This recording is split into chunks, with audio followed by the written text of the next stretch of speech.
ඔයාලට බනහද්දින් හිතෙන සිතිවිලි ටික හැමදාම තියාගන්න පුළුවන් නම් කවදාවත් ඔයාලගේ අතින් පන්සිල් කැඩෙයිද? මේක එළියට ගිය ගමන්ම නැති වෙනවනේ.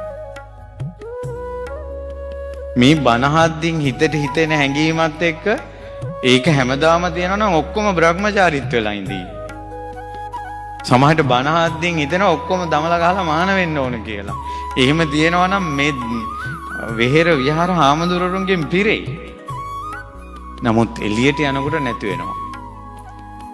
ඒ නිසා මුළු ලංකාවම ස්වාමීන් වහන්සේලාගෙන් පිරෙන මුළු ලංකාවම සිල්වත් වෙන සිතිවිලි හටගන්නේ ධර්මශාලාවෙන්.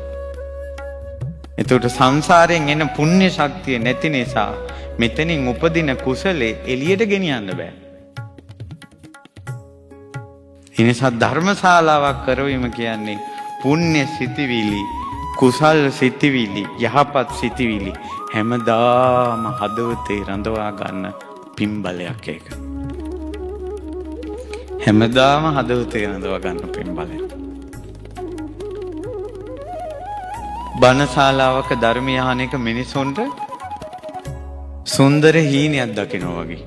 ගෙවල් වල ප්‍රශ්න ගොඩේ පිච්චි ඇවිලි ඉඳලා බණ අහනකොට විතරයි හිත ඩිංගිත් හසනසෙන්නේ. මෙතනින් නැගිට ගමක් බාට දෙක නැති වෙන තැනේ ඉඳලාම ඔළුව අවුල් වෙලාම තමයි යන්නේ. අර ඉඳගෙන ඉන්න ඩිංගට විතරයි ඩිංගාක් සැනසීම තියෙන්නේ. ඇත්තටම ධර්මශාලාව කියන්නේ මිනිසුන්ට සැනසීම දෙන තැනක්. ඒව අරන් යන්න බැරි එක අපේ ප්‍රශ්නය. ධර්මශාලාව කියන්නේ අපිට අසහනය දෙන තැනක්ද සැනසීම දෙන තැනක්ද? දුවේ පුතේ සැනසීම දෙන තැනක් හැදුවොත් සැනසීම Tamanට ලැබෙනවා. සැනසීම Tamanට ලැබෙනවා. මේ ධර්මශාලාවේ කටයුතු වලට සම්බන්ධ වෙච්ච අය ඒ පුණ්‍යානුමෝදනාවෙන් සතුටු වෙන්න වෙසක් පොය වෙනකොට මේ විහිරේ කටයුතු අවසන් කරගන්න වෙනවා.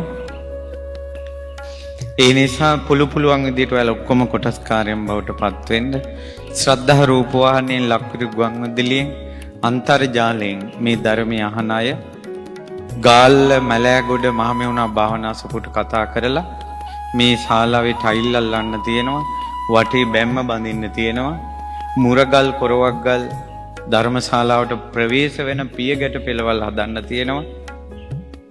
ඊළඟට පුන්කලස් හිටවලා මේ ධම්සභා මණ්ඩපය අලංකාර කරගන්න තියෙනවා. අපිට තව පොයවල් 2යි ඉතුරු වෙලා තියෙන්නේ. පින් කැමති අය මේ උතුම් පින රැස් කරගන්න.